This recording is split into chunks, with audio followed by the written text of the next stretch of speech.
এই যে শহরটা দেখতেছেন খুব সুন্দর একটা শহর, শহরটার নাম হলো পলবল। আর এই শহরটার সাথে রাস্তার সাথে দেখেন একটা নালা আছে, যে নালাটা, এই যে নালাটার পানি কীরকম একটু আপনারা জানাবেন। তো যাই হোক, আমি এখানে কিন্তু দাঁড়িয়ে থাকতে পারতেছি না, এই পানি কিন্তু অনেক সেন্ট। তো যাই হোক, আমি আপনাদেরকে কিছু দেখাইতে চাচ্ছি। তো দেখেন তো একটু এদিকে। তো ওই দেখেন এক বৃদ্ধ, এক অসহায় চাষা মনে হয় ওখানে কিছু করতেছে। তো আমি দেখতে পারতেছি, আপনারা কি দেখতে পারতেছেন বন্ধুরা, আপনি একটু জানাবেন। তো যাই হোক, তো আমি তো দেখতে পারতেছি কিছু করতেছে উনি। তো যাই হোক, ওনার কাছে আমি যাব, ওনার কাছে আমি যাব, দেখি ওনাকে জিজ্ঞেস করবো উনি এখানে কি করতেছে। তো আমি ওনার কাছে যাচ্ছি, আপনারা সবাই ভিডিওটা দেখতে থাকবেন বন্ধুরা। তো যাই হোক, এই যে আমি আবারও দেখাই পরিবেশটা একটু ভালো করে। দেখেন তো পরিবেশটা কীরকম। তো মনে হয় খুবই সুন্দর একটা পরিবেশ। তো একটু আমি ওনার কাছে যাই, জিজ্ঞেস করবো উনি এখানে কি করতেছে, একটু ওনার কাছে শুনবো। চলো দেখি, যাচ্ছি আমি। ওদিকে অনেক কাটা পড়ে আছে, তো আমার পায়ে লাগতেছে, দেখি ওনার কাছে জিজ্ঞেস করি। अंकल जी, आप यहाँ पर रहते हो? कितना साल से? 40 साल हो गया। हाँ जी, 40 साल हो गए यहाँ पे। 40 साल। ये होटल ही होटल खत्म हो गई।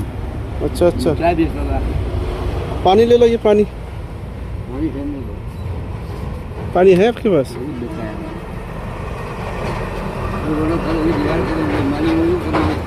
जी, ये दो साइज मारे भी फिर शुरुआत हो गई मेरा। 40 साल से आप यहाँ रह रहे हो? हाँ, ये होटल ही पहले चप्पल वही होटल नहीं थी। अच्छा अच्छा। बताए दीवारी गिर गई।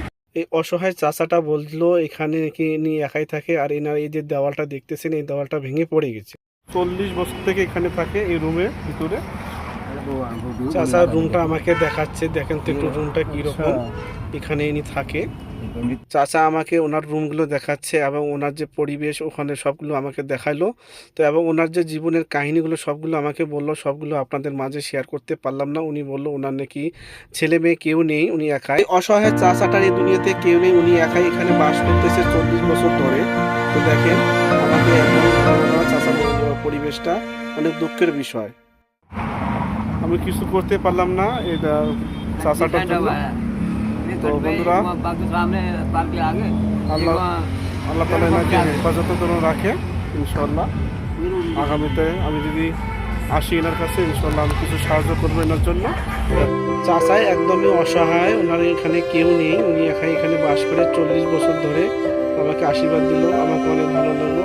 তো চাচার পরিবেশটা আপনাদেরকে কীরকম লাগলো একটু জানাবেন।